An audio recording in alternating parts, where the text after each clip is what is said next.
Well, it looks like we are going live right now. We are live back for another Proof of Beauty podcast. This is podcast episode number 9. Crazy to think we've been doing this for 9 weeks already, guys. Today we're just going to hang out. It's a happy hour vibes. We're just going to catch up. It was a long week. We're all busy. So it's almost like our internal meeting again. But yeah, how's it going, guys? It's been going, man. Going. It's been going. Yeah, it's a busy week. Yeah. I think actually, if we were to take a step back and analyze over last 2-3 weeks, in 3 weeks, the first week was like very excited about ABF, got it merged into master, got it, trying to get some foot traffic. Jack from Manifold, excited. We had all this, all the right vibes, and the last 2 weeks, I think, heads down. Kind of Brainfuck upgrade that David did. Right. He kind of just doing cleanup on ABF side, tutorials, stuff like that. Just housekeeping stuff. But I think now we're coming up with more strategy of like, all right, how do we not just keep our heads down? We gotta like do other stuff. Yeah, it feels like things are starting to kind of mold together, and we're starting to have like a more clear vision of what it is we're working with, especially after the conversation we had yesterday, Dave, where you could see all these different perspectives kind of meeting in the middle, and it's really cool to see. I'm gonna be surprised if like we think it's clear now, but in a few weeks it's like, wait, that's standard definition, this is high definition, and like 3 weeks later I'll be like, wait, okay, now it's 4K. So like I think we're rapidly hopefully honing down on just the sharpness of what ABF is, and I think that's going to be good. In anyways, I think that's what alpha should do, right? And I think we're really, at least maybe Ash, correct me if you think I'm wrong, but I think that we spent the last 2 weeks cracking through all like the low level, like these are the things that I think gives the quality of life to the place where we can start exploring, building, realizing potential. I think we didn't have like, what do you call it, like table stakes until recently, I think, in a lot of areas. So it's a vague description. That's a vague table stakes. I was trying to think of the word. I can't find a word. I was just like, it's like, we have the things that like I think we went through alpha. We're just like, you have to wait a bit, but we'll get it out, right? Now a lot of them are out. So it's like, it's nice to see. So like 50-ish people in Discord. I think people are attempting the challenge, the recruit challenge, and they're getting kind of like hooked into that. We saw, I think, good signal, and then we have these tutorials out. It's just kind of a matter of like slowly stepping through it. But I mean, me and David discussed this, the pincer strategy, basically between him and me working on this. I think it's notable, like worth noting to instantiate that. It's like David's focuses on like top down, mastering the stack, right? Essentially seeing R&Ding, like how far can we actually push this? And then I'm on the journey of actually learning, like using the product, and then enhance and communicate and try to see how do we get people to what David's trying to do, essentially. And I think on my side, I will also communicate, but I'm not going to be communicating with the objective of like teaching people how to do it. It's more like creating like the game trailer, here's what I can do. People excited, right? Here's the hype, right? And then I think between Bitwizard and Ash, you guys are going to hopefully color some other areas, right? Absolutely. So that still is fairly vague and abstract, but I think that we've had so many conversations internally that I know that it's not vague and abstract. I just think that saying that without all of the conversation after and before it is. I mean, I think it's definitely like it's a TLDR strategy, right? It's like, all right, one of us has to like master the blade, essentially. And then like one of us is figuring out how the fuck we teach this shit. So and I guess that's where the pincer comes, right? We're all coming and hopefully meeting in the middle. And there's, I mean, as I'm learning more and more, quite a community around Esolang. And I think it's just a matter of us kind of showing off what we have. I think it will definitely resonate with people, like the mishmash of like, all right, you're doing on-chain art, yeah, that's been done in NFTs, but now you're capturing the brainfuck part of it too in the token. I think that's I read an article by Daniel Temkin.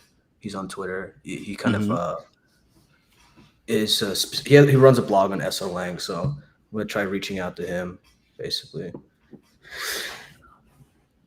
Yeah, I mean, I've always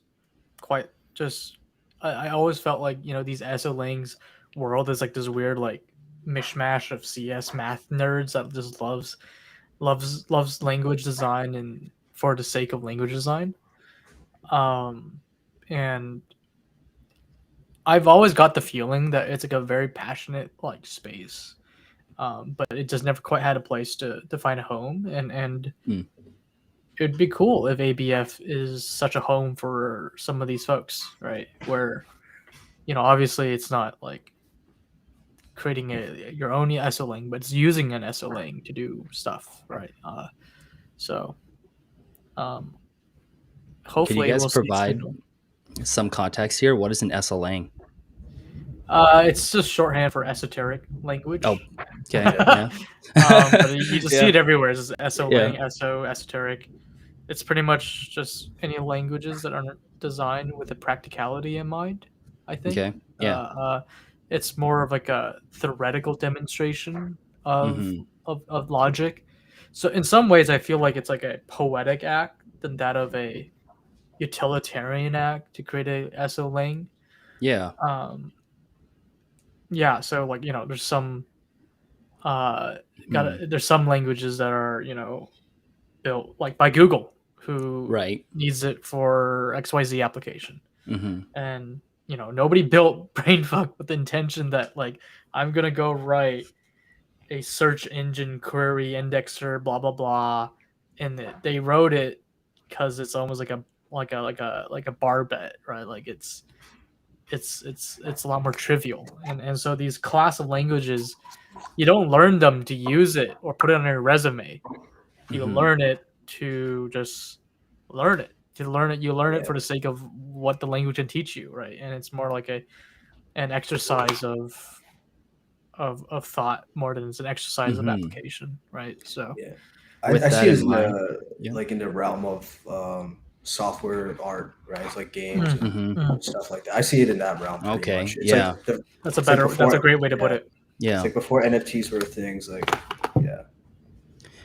was Brainfuck created with the same intent in mind, guys? Like, do you guys happen to know why the individual who created Brainfuck in like, what was it, 1991 or something like that? Right? Like why they did what they did? I think it was like there's like a long video about him talking about it, I think. I don't actually know the details, but I think it was literally just as a demonstration in class, like type of situation. Right? Yeah, I mean, go ahead.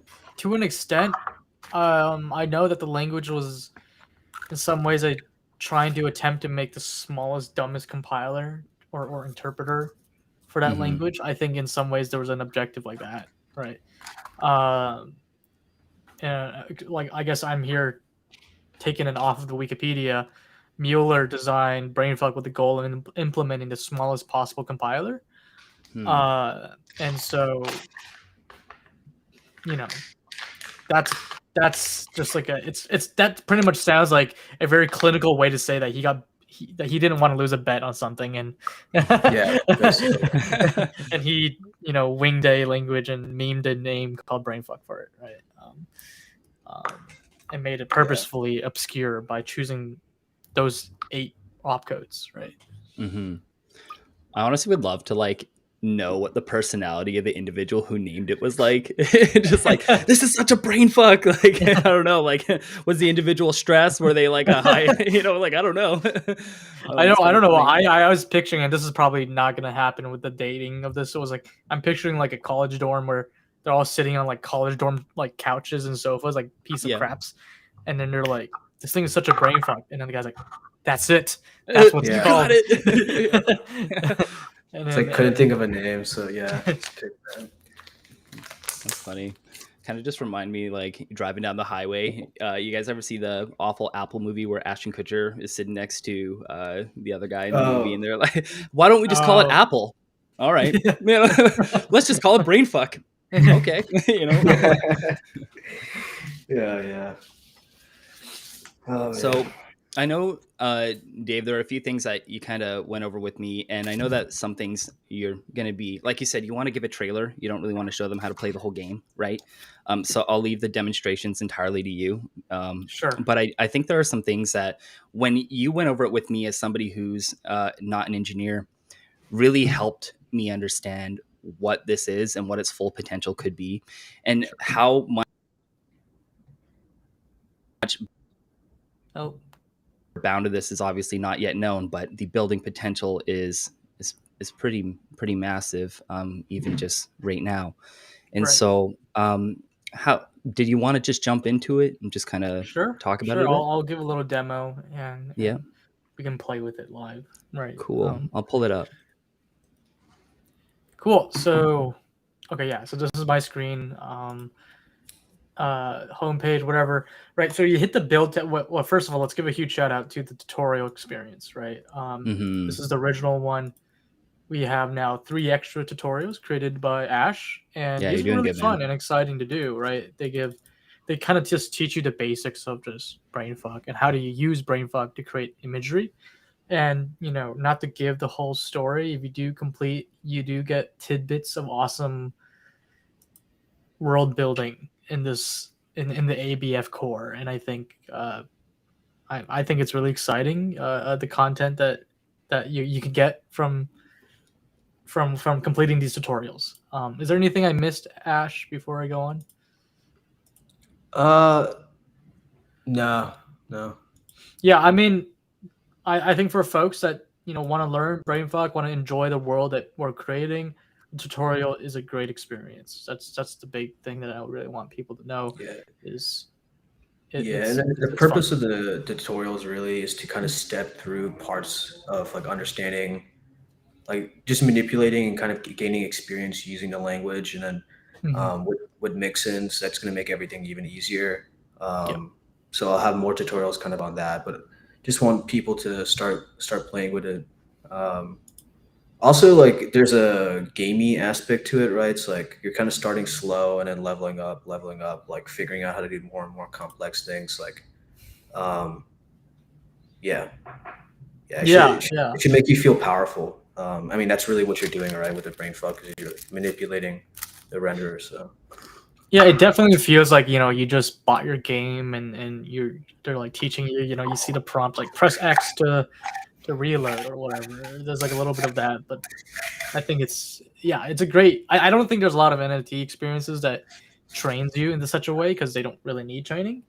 Right. So this is something really cool. And I recommend anybody who wants to really learn how to use ABF to go through the training experience, and it's going to grow more and more with more content. But yeah, so let's get back to the build tab specifically. Let me just actually. Now let's use the dot matrix.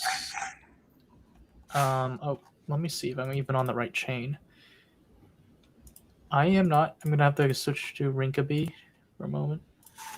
Cool. So this is kind of like sample default output that you would be getting, but with mixins now, we actually have, I would say, like a pretty interesting cheat code almost to not write Brainfuck, but write Brainfuck.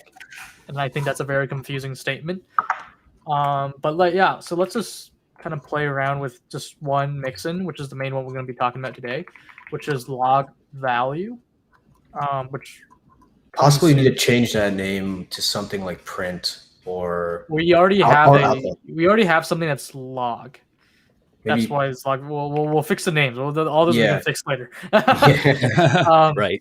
But right. So after you kind of type in logvalue, you do a colon, and then you can start providing effectively hexadecimals of whatever you want outputted to your renderer. So FF, and then you close it with a curly brace, and you can see here on the output, you see that FF, it's outputted for you, right? And then if I do another FF comes out, right? And you can see here on the transpiled code, this is what we're doing behind the scenes. We're taking what you just wrote here and converting it to Brainfuck language for you. So you're not writing Brainfuck anymore. You're writing a mixin that tells us what you want written in the Brainfuck language, right? So in this case, let me just do a lot of copy and pasta because I think this takes 256 bytes. So that's 8 Fs. Okay, so that's 4 bytes, right? 16. God, my brain is. I'm just gonna use this number. Once we hit 256, we're good. Okay. So it's 64. We're almost there. So you see here, right? Like I'm literally typing in more Fs. It's logging more Fs out, right? So let's do this one more time. If you do that once, you see now you have given the right amount of bytes for this renderer to work. And since we gave FF, all of these bytes will be like this dot matrix renderer will render them all in the largest size, right? But now this is where I think things could get really fun for non-developers or folks that don't really quite want to learn Brainfuck. Is you could actually go into this byte string and just say, hey, I want this one to be actually 33. And all of a sudden, the second one now is smaller, right? And you can go to the last one and say, actually, I want this to be 0, 0, right? And now this has changed. It's live. It's right there for you. And so in this case, if I hit the transpile, you can see this is the massive, or not massive, but complex brainfuck that's happening behind the scenes. You're not writing it. You don't have to care about it. All you have to care about is the hexadecimals of this, right? So I can even switch this to pixel grid 16 by 16. Is this the right one? No, mono. We need mono. Mono pixel grid 16. And you can see here, these pixels are now being set by the colors, right? Instead of radius, it's colors. So I can now set it to 44. That's a little bit lighter, and I think AA, that'll be a very light. You can just play around now, right? You can, use a, if you have a hexadecimal like value that makes sense, you can technically use this now, right? And for example, if we want to even use the RGB colored ones, let's go to 16, right? And let's copy this 3 times, nice. Right? Cool. And all of a sudden now you have colors, right? And let's just say, let's go to a color palette thing. Let's take this green, for example, right? And let's replace 1, 2, 3, the first 6 bytes, right? And now you have the green, right? And if you think, and here's the code is all written for you. You don't have to touch any of it, right? And you can literally hit, test, and then price it to 0.01 ETH, and then you could create the NFT. And you have just created an ABF NFT that wrote Brainfuck, right? This is almost too easy, Dave. Yeah, so obviously this, isn't going to give you all the powers of the language, but this gets you really, really, really fun and interactive ways to just create pixel art all of a sudden, right? And because it's Brainfuck, you can also do like, this is really cool, right? Oh, you can't do a period because period is a Brainfuck opcode, and you can see here it's just written for you here, right? You can put question mark. This is really cool. Sure, let's see that. Is it cool? This is really. And then let's actually mint this. Create NFT. Let's see. Hopefully nothing blows up here, right? Computer ignites. And then let's give it a second. It is on a Rinkeby test network, so I didn't pay any gas for it, or real ETH for it yet. And hopefully now it is created. Let's see if we can see on the Explorer tab. Let's give it a second. Hopefully the Explorer tab works, because I know I nuked the protocol just because we had to rebuild it. Actually, some of the items weren't popping up on the Explore tab for me earlier today. Actually, I should mention. Yeah, it's because we redeployed the whole system. So it's not on graph. Okay, you redeployed. So so everything is like reset. So right. How about the OpenSea links were working though? Like I pulled up the piano one. For example. The NFTs still exist. It's just that we're now sequencing on our new render. So here, takes a little bit because indexing takes a bit of time. You can go see here, and now you can see this pixel art we just created and the very code that creates it, and it looks hieroglyphic. It looks weird. It looks crazy, right? But I think it's kind of wild that you can now create an ABF NFT technically without writing a single line of brainfuck. You just gave it the right RGB hex codes, and now it's gonna do the thing for you, right? And you can still even write like cool little comments into this coding block, right? Yeah, it's kind of a like it. Writing the mixins, I didn't quite feel like this was the use case for this specific mixin, but then I think it kind of hit me later. It was like, wait, this specific log value mixin is perfect for creating one-of-one pixel art. Right. But yeah, I think that's the demo for now. But do you guys want to chat anything about this or questions that you guys even have? Honestly, it would be really cool if you pulled up Jack's piano test just to show a different type of NFT like that. That really opened my mind up to the future of composing music and what it could look like if all your sounds were stored on chain. This could be really unique. Yeah, so I'm going to do it on OpenSea. I think that gives even more of a wow factor to an extent. So this is the piano created by Jack from Manifold. I guess that's his nickname now, Jack from Manifold. But this is an actual like interactive on-chain NFT that he's built with ABF, where I don't think you guys hear the sounds on the stream, but clicking these notes, it does make sounds. It plays a piano as if it's a piano key, right? Of the notes, right? Now I'm too musically brain dead to tell you which notes these are, but yeah, it's an interactive like effectively mini web page that is fully on chain, and I think this almost kind of gives a little hint of what the end game is. And this is a iframe HTML basically. So the renderer is just crafting HTML and then feeding it into an iframe directly. That's how we're rendering it. And the JS script is what's kind of creating the audio.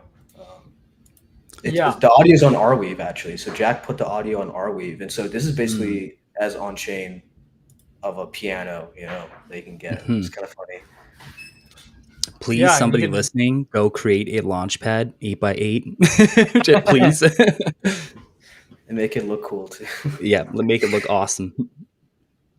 But yeah, so this is like what? Like this to me is just like, oh my gosh, like if we can go interactive, we can do web page stuff. Like, what can't we do at this point, right? It's a matter of like willpower, right? And then and then we have the mixin system to kind of make Brainfuck a little easier on the folks. Like you add these two, and I think we got a very explosive concoction of potential, right?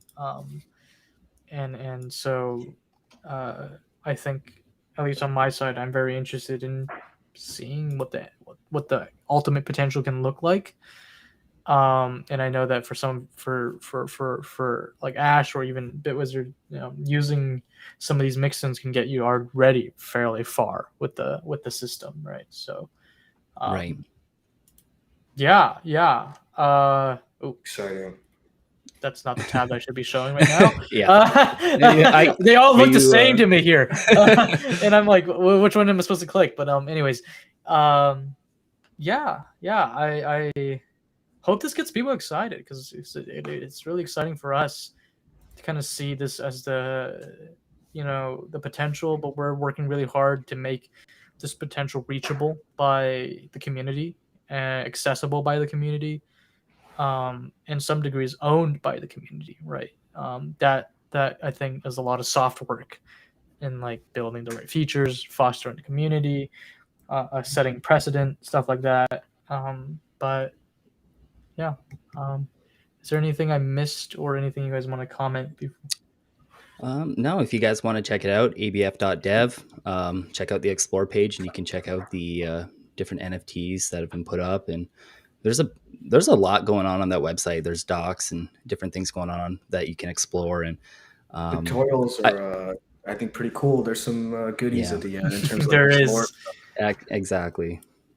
Yeah, please do check out the tutorials. It's low-key really, really cool and exciting. And not just teaches you, but I think it gives you some of the tidbits of what we're really trying to do with this project. It's way easier with snippets too now. Yeah.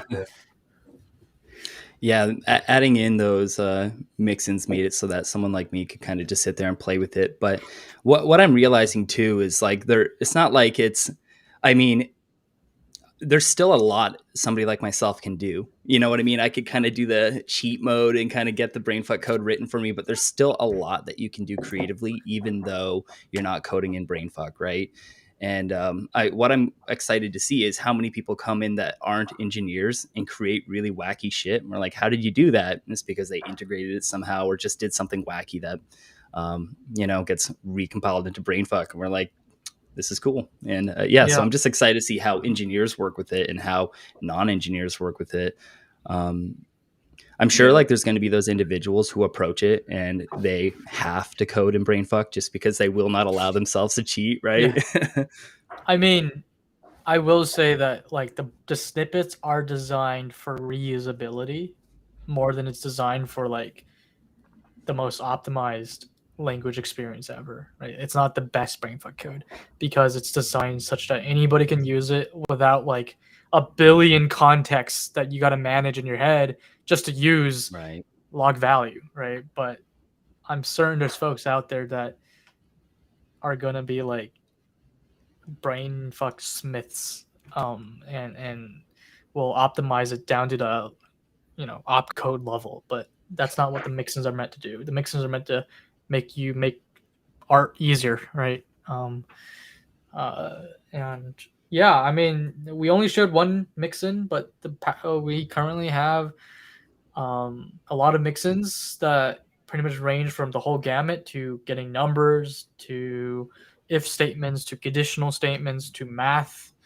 And from here, if this is getting a lot of signal, we can start adding like color-based functions, so you can convert like RGB to HSV. That could be very exciting for some folks. And whatever people want upwards, but for now, this gets all the basics through. It's live, but we don't have documentation yet. We're getting that done as soon as we can. And so are you willing to talk a bit about like the timeline here and what you're thinking in terms of ABF updates for the next little bit? As soon as we can. That's pretty much. Yeah, probably like docs will happen ASAP, like yeah, today or tomorrow or something like that. And then it's just a matter of like improving it, making it easier to find, adding like cheat sheet references, or if you want, you can have it in a new tab. I don't know how good we want to make this editing experience. It is like kind of a pain in the ass, but like auto complete would be interesting. But not really. I've did some research on that. Like we can this is gonna go a little bit more dev talky, but like VS Code is all HTML DOM based. They have technically open sourced just to editor, not everything else, just to editor part. We could technically put it in and it gives you autocomplete, but like it's a heavy code editor. It's just like, do I want to go through that process of figuring that out? Like, I don't know, but yeah, it could be something maybe I add as an upgrade as I'm kind of working on different things. But sure. The tutorial experience is interesting. Just got to keep chinking, creating like some more interesting things that I don't know, the fundamentals of different renders. But in regards to you're talking about like making it easy for anyone. I mean, I think that's the nice thing about the pixel renderers, right? Blank canvas. Right. And to an extent, it's also very powerful, right? When you can like create a log value thing, and then you can select the dot matrix and the mono, and they both work, right? Like, I think that's kind of visceral almost. That like, what you produce from the Brainfuck code, it's just a matter of supporting the right format for that renderer, and if it supports it, you can see your output in just totally different way, totally different kind of visual formatted ways, right? And yeah, like I was kind of playing around with the idea that like what if, you know, your 64 bytes control like a ball's radius, but it's like a 64 frame GIF animation, right? Like right, instead of having 64 like dots, it's actually just one big dot in the center, and it's temporal instead of XY axis. And you know, technically with that, it's the same log value, but you get a totally different NFT experience, right? Interesting. And yeah, like that's kind of also like a subtle implication of the end game potential is like you can technically write one brainfuck code, and if you have 4 different renderers that support it, you got 4 different NFTs effectively, right? Like, yeah, dependent to which renderers you choose, right? And that's kind of in part of the modular design of the protocol. And so right now, how many renderers do we have on Alpha? 8, or maybe a little more? That's a good question. I think. I mean, let's actually see. I'm just curious. And are there any other renderers currently being you're looking to add to the product, or is it one of those things where? So we have 10 right now, but we know this is not without Jax. Yeah, right. Jax does have, I think, 2 or 3, so 13. Okay. He's working on an emoji like iMessage style render, which would be pretty cool. That'll be fun. Cool. Yeah. We're also trying to recreate the autoglyphs one just for fun. I'll put that pattern. Yeah. That'll be cool. I think it'll be cool to play with, like, go in between trying to recreate other people's types of visuals and trying to make something like a derivative almost of how another renderer uses a particular input. Like you said, right? Because if you can have one output that like produces completely different visuals, it's an interesting idea with the same hex value. Actually, just give me a new idea. Like, David, what do you think like about a future where you can essentially select multiple renderers available for viewing in a collection, and you can set the default and creation time, basically. We can do that in so many ways that it could be even done with like I kind of was like you got to remember, like, renderers are not just black boxes, they're also like they could be conditional boxes in the sense that they only work for specific. Well, you can create a box where it's like you provide like a byte value, and the first byte value is almost like an index to different other renderers. Oh, okay. Yeah, you're saying composite system. So everything you can composite in that way, which preserves the NFT as a NFT, but then it could be one input, 20 different renderers technically being switched out to, right? And ABF didn't change, didn't have the upgrade, didn't have to change to support that. It preserves its on-chain qualities, but you just had to input a compositing renderer. But this kind of composite is more like a renderer. Yeah. That's where things get quite a bit more advanced, is when the renderers actually behave a little bit more like what we think of like front-end design, where it's not just poop out a SVG. It's like, no, there's logic, there's stateful logic that can change and react, right? People might like create reusable just simple functions for type of image processing on chain.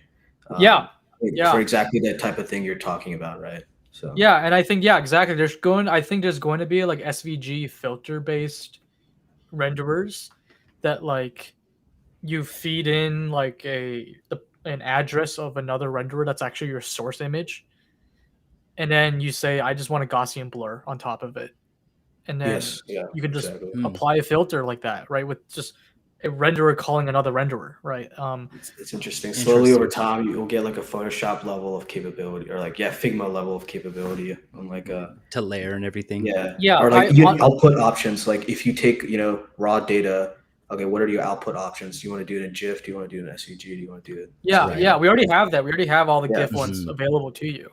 Right. And if you think about it, it's like, on like a Photoshop app, you got multiply, you got lighten, you got whatever, right? Those effects, those would just be renderers, right? In our sense, and you can just apply those effects on another output from another renderer, right? And yeah, it's basically this is really, I think, an interesting concept if we want to start breaking it down. But yeah.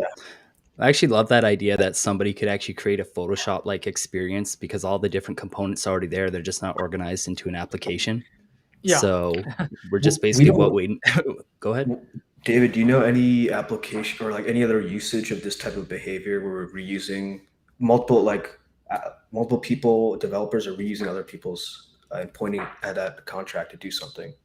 What are the instances of that Sorry, say happening? that again. Basically, using not like in importing a library, but referencing on chain some contract that's doing something for you. Beyond like DeFi That's protocols. that's not like a DeFi like kind of. That's still like a walled garden in this sorts, you know. Yeah, like beyond like strong like I think you're trying to answer questions like in a, let's just say, a call context instead of a send transaction context. Yes. Is there any amount of utility to go out to another public good, right? And as far as my knowledge of on-chain art, it's not off. You don't see it in part because all designs are so proprietary, right? And I think it is a reflection of the infancy of the space that it's pretty hard to do that. And two is also there's not a lot of money involved in the on-chain art movement, enough sans terraforms that promotes a lot of body of teams to come in and try to make things that are modular, right? Like, you know, we have a lot of on-chain NFT palettes. We have like the on-chain like flags, and you can create like virtual countries almost with that, right? We also have we have on-chain books, right? Like various, right? Like what if you use that as a metaphor, right? And it also gives you words, right? So you got words that you got a poem to work with, right?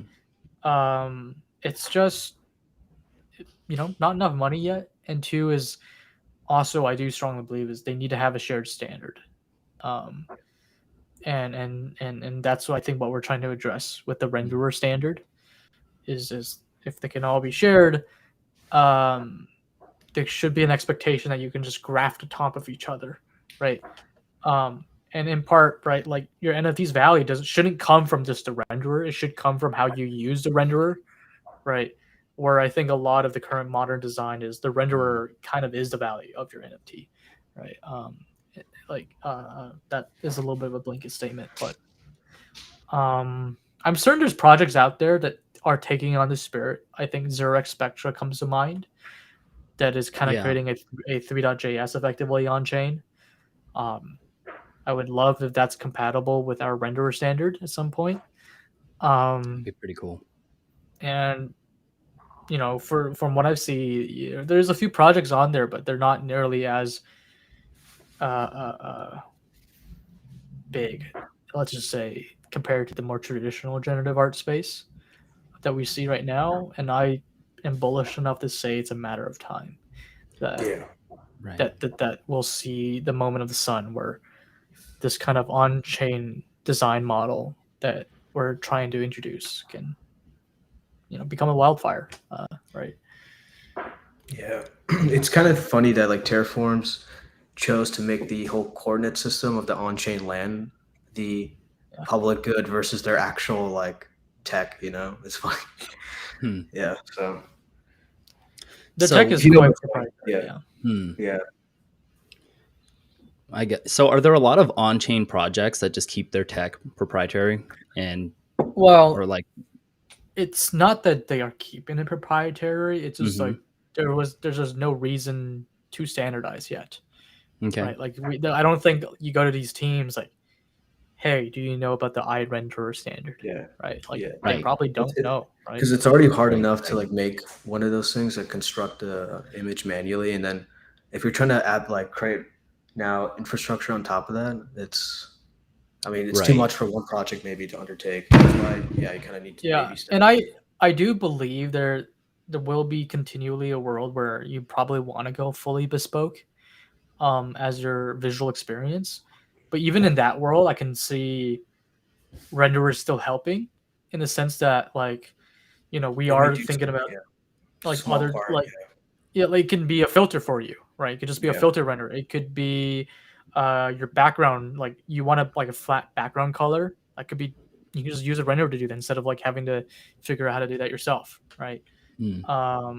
So I do think it could be strictly utilities for people, like Unix software kind of, or it could be your whole visual experience constructed through the composition of different renderers or the singular renderer that gives you what you want. And so to that point, we do actually have a few renderers that we're not talking about too much right now. But these renderers that we have written are not designed to be used by itself. They're quite literally designed more so for compositions. Like, for example, we have one called the background SVG renderer. It's the dumbest renderer ever. It literally takes a single color and gives you an SVG of that color. That's it, of a background. It's like a flat color. The main reason why we want that is that creates a great background for you to overlay on top other images, right? But that's the only reason why that renderer exists. It's not meant to stand alone, right? If it does stand alone and sells, then like call me crazy, right? Like how did I not guess that, right? Like crazier things have happened in the space. Sure. But, I mean, that's right. I think it's like fascinating, right? It's like you're building a library of functions, essentially pure function to do stuff. You're making all of these to your own contract. You can still individually select each one of them if you wanted to, but really there is some like pressure to create bespoke experiences through your own contract and layering things. And hopefully this is a trend that happens. And two, I think is also very interesting is with the right renderers, it also makes a lot of things economically very feasible to do on chain, right? Like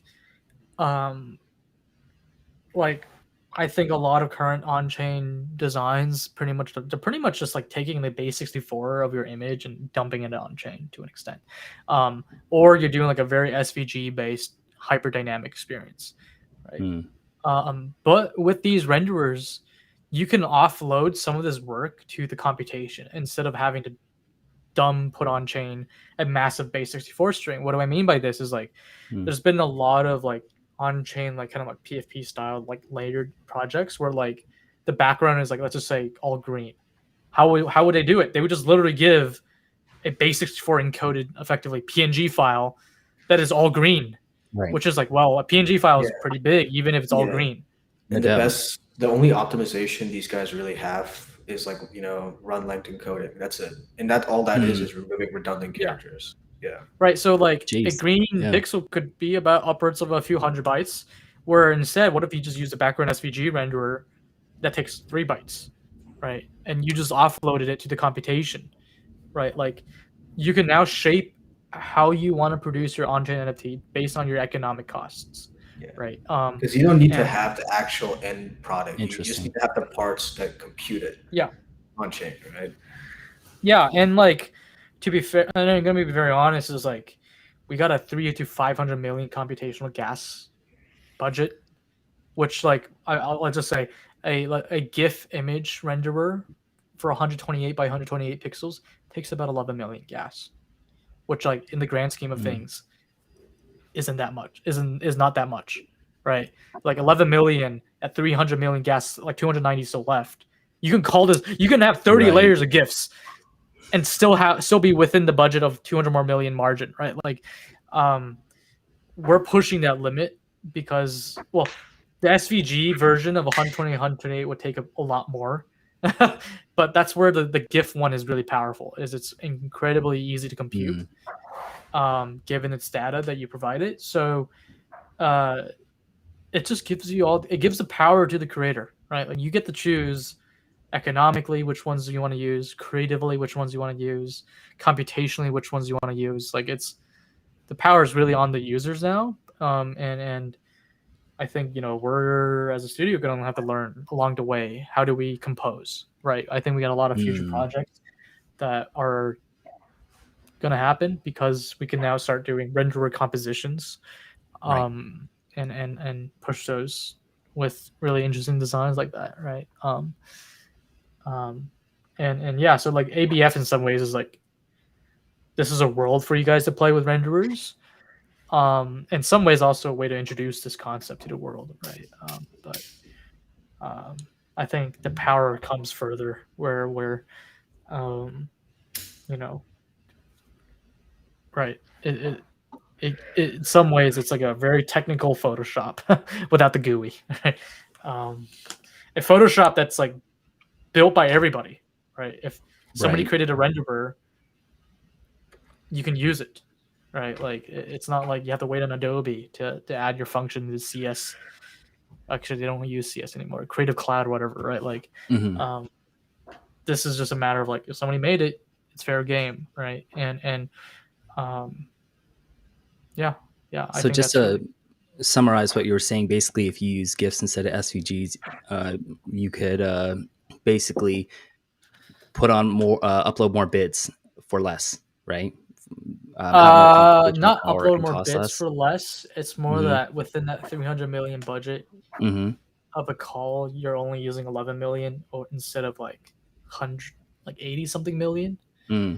Which like at 80 million, then you got to start counting your gas, right? Oh, okay. You can only call the SVG version 3 times versus the GIF version where you can call it,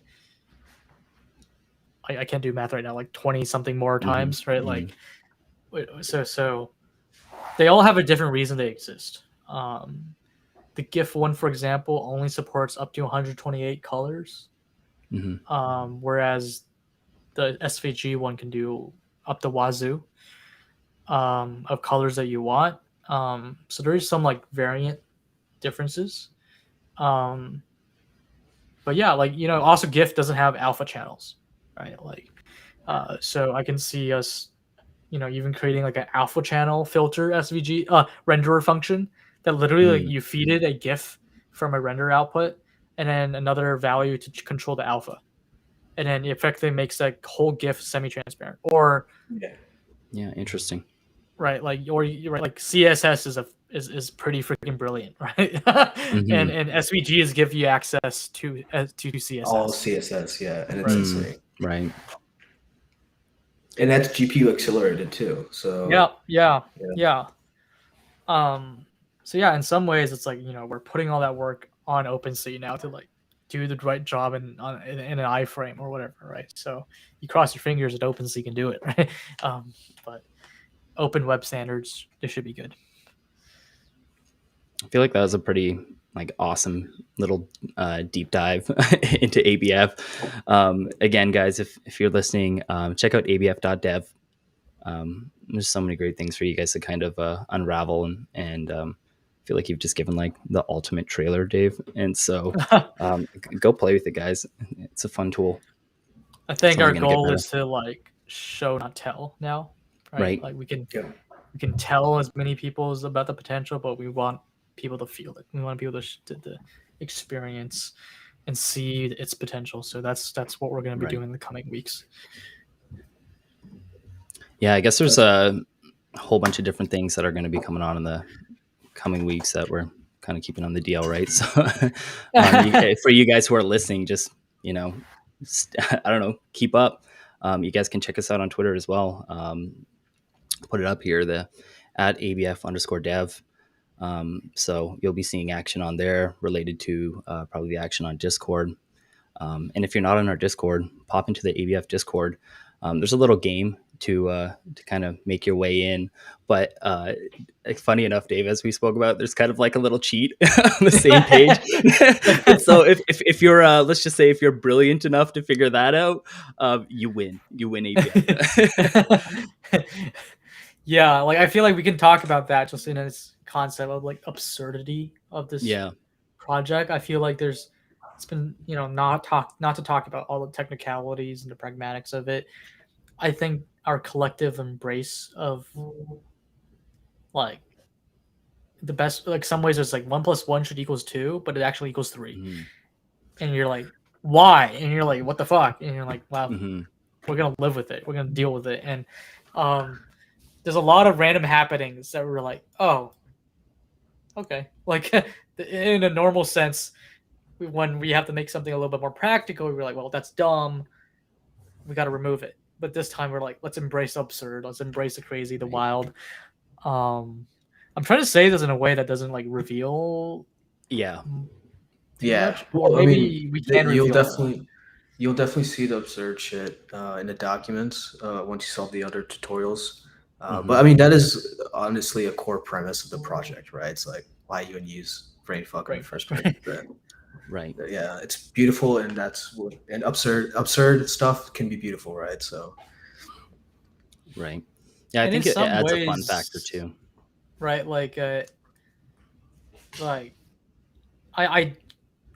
think it just has so many layers of where we can inject absurdity that I think it's kind of within the three of us and others to try just play with that absurdity, right? I think the tutorials became a great vehicle of absurdity, and I think when we're gonna have the logvalue and seeing people create with that, I think that's gonna be a whole kind of world of things that people are gonna be having fun building as well, where the code space can be in a very weird place to do storytelling, right? And right. The docs will be a great place as well. The Discord. Actually, I have a question. So, say you're a non-engineer and you decide to go create some pixel art with a log value. How much more limited are you going to be versus somebody who actually knows how to code for the same renderer? You don't get the benefit of like the generative part of generative art, right? Like you can't like create a collection of 100 in your NFT and expect those 100 to be different, right? Okay. Because you're not doing any logic interpreting each input differently such that you can get a different output, right? Because it's always the same code ran on the same machine, and you should expect it to give you the same output for 100 tokens, right? So the log value is a little bit constrained in that sense. Okay. Yeah. In that it's meant for one-of-one experiences, which is something that we maybe will kind of give more love with a more gas efficient experience. But right. Yeah, we won't. I'm not gonna go and do that without. I feel it's best shown, not told. But yeah, like it's. I think it's better for. It has a place. It has a place, and for its place within the ABF grand world of potential, it's pretty powerful. I think, right? Right. Like looking at like 8BDO as a project, or even looking at all the PFPs that we see today, like CryptoPunks. They're like CryptoPunks 24x24, right? Like, right. It's not that big, right? And there's a lot of other projects that are quite small in pixel sizes, but they're very expressive, right? Like, right. So, I hope the log value is powerful in itself, right? So hopefully that answers your question. Yeah, for sure. Ash, have you been getting along with those opcodes yet? Like, are you starting to figure out? Yeah, definitely. I mean, making the tutorials was fun because I'm actually like playing with shit myself, and then you can really see the aesthetic and hieroglyphic part of feel. You can really feel it, right? Because when you're manually outputting and manipulating the data array, those essentially that pattern of hieroglyphs you kind of associate it with a concept, and it looks like a face pretty much because the brackets. Right. So that's right. But the pixel art stuff is interesting. Like with mixins, I'm going to start playing with this manual output process and like playing with different colors and kind of getting your mind also needs to wrap around it. Like I never memorized any hex values for colors because designing shit, we don't memorize any of that. But now it's going to be fun because you actually have to like think about, all right, what's the next color? What would be like, how, if you want to like change the color, how would you change the hex, right? That's going to be interesting, especially as a designer. Yeah. And I think it's cool that it's all live. Like, yes, yeah, I love that. You flip 2 bytes, and you just see it right on your right side. I think that's very tactile. But yeah, like it's. I really think like anybody who's purely about the pragmatics would be like, why Brainfuck? Like, Oh goodness Right. gracious! Like there's so many other Esolangs that could have been, or even not an Esolang that you could have done something with. But like I just keep thinking back to just like even the transpiled code that I see coming out. I'm like, I know I wrote this, but like I'm already gone because like guys, like I wrote like the templates are written with like the mixins are written with mixins, like right, like yeah, like you know, like it's not like they're all raw brainfuck, right? Like I started with the mixins I needed to write the more advanced mixins, and then the more advanced mixins allowed me to write more advanced ones. Right, we're building upwards. So in that way, in a weird irony, is like by the time I'm on the third level, I'm like looking at these mixins. It's like in the transpiled code, it's like I don't know what's happening anymore. It's just it's pretty funny. I just know that the chain of ascension is working, right? And you know, it's behaving the way I wanted to behave. Then let it be a black box, right? But the output of that language, the brainfuck is really fun. And again, the mixins are just a layer on top. They really have nothing to do with the protocol, right? They're just a tool to make it easier to write. And I think that's important, right? Because if you want to improve it, just make a PR. Yeah, it's like, you know, like on chain, they have no idea like your code was written by Mixin or not, right? The concept of a Mixin does not exist on Solidity. It's just a thing that we built completely off chain to make Brainfuck a little bit more interpretable and usable, right?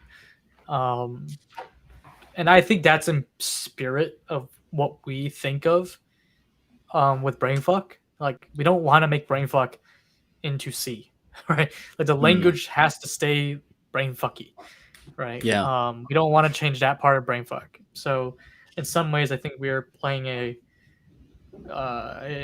cheat code almost, where we're like, well, let's not change brainfuck. Let's just write stuff that converts to brainfuck, right? Which, you know, welcome to CS. We do this all the time, right? With going from high level all the way down to whatever runs on your machine, right? On metal. But yeah, like it's pretty cool. And you know, so I called and I don't even think any of you guys know because I literally called it the first time. I was like, I was thinking of an because like, should I say this? I was thinking of an acronym for the standard library of mixins. So I think that this is something we can work on right now. But I currently have. God, I already forgot. I'm good at acronyms. Yeah. So my current one is SML, which is I went to Urban Dictionary to look up what is SML. It's like screw my life, and I was like, so funny. Which was like I thought it was like, well, for Brainfuck as a language is like, I'll take it. Yeah. Like it actually stands for Standard Mixin Library, but like that's not what we wanted to mean. But if you guys can think of a better acronym, I'm open with it. Like I was trying to figure out one for SMH. I can't figure out what could be H right now. SMH. Like actually like SMH. That'd be so cool if you could make that work. Yeah, but I was looking up like synonyms for library or whatever codex that starts with an H. I can't think of one. But then like, you know, like I'm open to whatever acronyms that are funny that, you know, does what it's supposed to actually represent what it is, but actually is a meme. People who decide to like hard code their NFTs, how often do you think they're going to be relying on this library of mixins? What do you mean by hard code? Like, I mean, like people who decide to build it in Brainfuck. I still think they would love to use this in that for one, it you kind of need to code readable. Yeah. Right. Like instead of like doing this weird like incrementing experience just to get the number 255, you just do curly brace. Because there's methods, there's different methods to writing stuff and getting the output, right? It's not all the same. Like you can take advanced approaches, like, okay, I'm going to do like a loop with these kind of like simple conditionals or stuff, or you're gonna be like, okay, I'm just going to manually go through and then, you know, for every single byte and make sure that it's what I want. And so you can use like log values for that. And yeah, I think even with varying levels of approach, like mixins will come into play, or you can just choose not to do it at all, and then that's pain in the ass in its own way. You got to use an editor basically in new lines. Is the big differentiator here like your like CS theory understanding, or like what's going to make the big difference for somebody here? Is it going to be just like sheer amount of time as an engineer working with different opcodes? It's really going to be approach. Yeah. Approach and willpower. Just the sheer fucking willpower you got to write Brainfuck the way you want to write, right? It's not really about engineering at a certain at the simplest approach of using Brainfuck, you don't really need to know anything about coding. You're just very simply outputting data, and that's it, right? So go left, go right. You know, right. I feel like writing in Brainfuck reminds me of like this weird story I remember reading in like Steve Jobs' autobiography when they were working on the original Macintosh, where it was like a Motorola CPU, super simple. This was way back before my time, and you know, Steve Jobs was like, I want rounded windows, like rounded rectangles. But the problem was that CPU didn't actually give you the mathematical capabilities to like do like to do rounding. Like you didn't have power or something. I forgot what it was specifically. But then like Steve Jobs being Steve Jobs, like, no, we need to have rounded windows. And so the guy who one of the engineers was trying to figure it out, and by some miracle he realized that like the mathematical functions actually map to like the Fibonacci sequence. And then the Fibonacci sequence is really just additions, which is a opcode that obviously the CPU can support. So he cheated the system. He didn't actually calculate the rounded. He just calculated Fibonacci's that approximate enough of a circle for him, and he got the circle effect. Cool. That's right. Awesome. In such a way, to me, it's just like, I think the endgame BF writers, or even not the endgame, just BF writers, are going to have to like play to that trick, where you're not like, how do I actually do it? It's more like, how can I get by with enough, right? Like I was thinking, which is like, well, how do we get cosine and sine and trigonometry into Brainfuck? And I was like, well, the dumbest way, because you only have 256-bit byte size. No, 256 is your largest integer.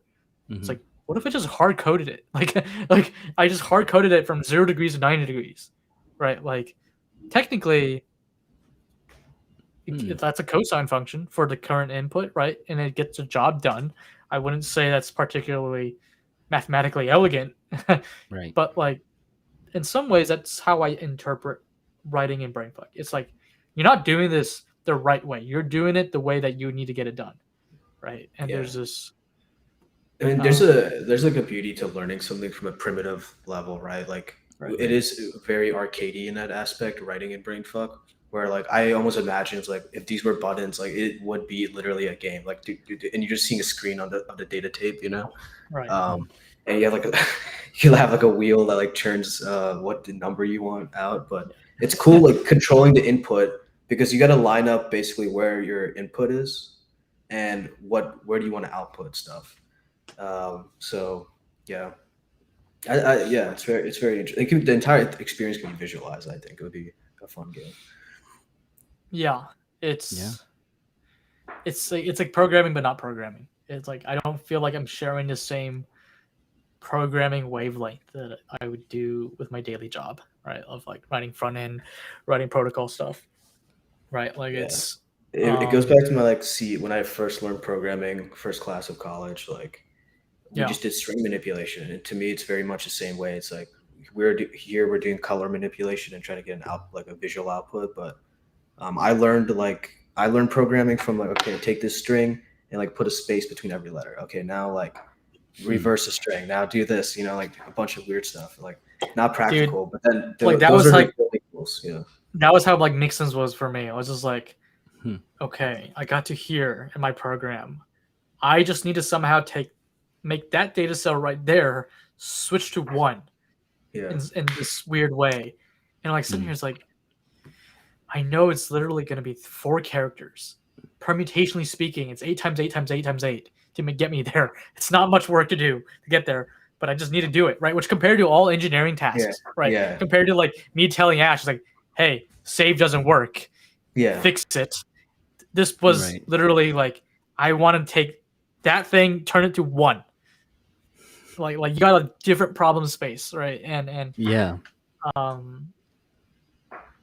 it's in some ways very different. It's very refreshing, honestly, to go through this. Refreshing. That's the word. Yeah.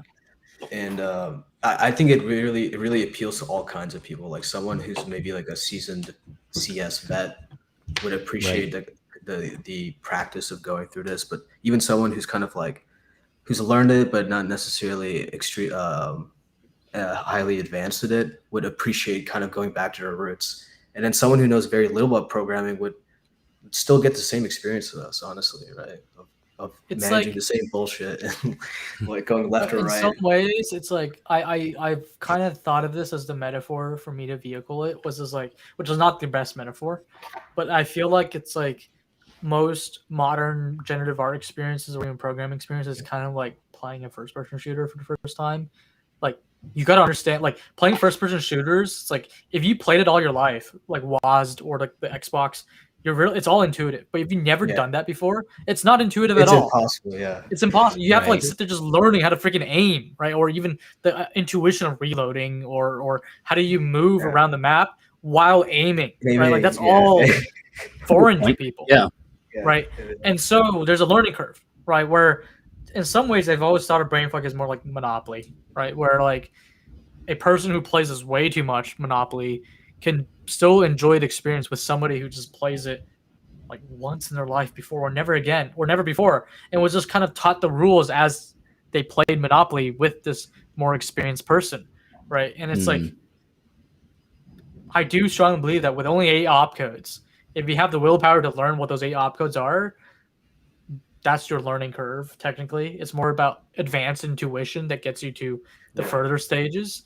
But in some ways, that's like, and to go back to my metaphor, it's like they both have a place, I think, when it comes to fun, right? Like there's times where I just want to go, play Monopoly with the group of people around, or let's go and play split screen Call of Duty, right? Like they both have a place, but like in some ways, right? Like you need both. I think the analogy of AAA game really makes sense. I mean, very specific for front end, because React is highly specific to itself, kind of, if you think about it, right? With the React hooks and like the concept of JSX and like all these different things. You are playing this game that's been going on for basically 10, 15 years now, right? And has it been that triple. long? I actually don't know. I just made up a number, but it sounds right. AAA game made by Facebook, basically, and then they got the entire world on this. You happen to be paid a 6-figure salary, you do good and play the game well enough, right? Front end dev. Yeah, but but going back to like the roots, the primitive, the data tape, plus and minus, up and down, right, on the left or right. It's like I think it's very refreshing. It feels right. Yeah. Awesome, guys. I think it's fun. We're just gonna try to prove it's fun. I think that's our goal. Yes. Because I think we all know it, but we just want to get there. And even to an extent, the mixins, like even if you use log value, I feel like embracing the fact that there's actually no intuitive GUI kind of embraces the brainfucky part of Brainfuck without writing Brainfuck. Because you're sitting there, you're like, crap, I have to figure out which specific FF do I have to switch to the color I want to switch, right? Or you got to use Photoshop and jank out something, right? It's like, it's back to basics again, right? You're not given a very pretty startup looking UI to toggle what you want here and there. It's just, it's brutal. To count, count your outputs. See what so do you think maybe the most simple way to start would be to just like break that shit out on Paint and kind of just do it pixel by pixel and then kind of like go back to that's the purpose of the tutorials, is to walk through that process, right? And I think once people start stepping through those, they'll appreciate it, the mindset, and then even the challenge of doing it without mixins. It's like do it without mixins and do it without even looping or like any of these kind of, just do it like raw outputs, like going left and right, like even limited opcode set. I think it gets interesting, and you kind of it changes your brain, so just got to do that slowly. Awesome, guys. Is there anything else you guys want to dive in here before we wrap up? No, I think in the same mold for the last few weeks, where we're rushing, we're getting as much as we can through the door, and like ABF is as amazing as we can make it.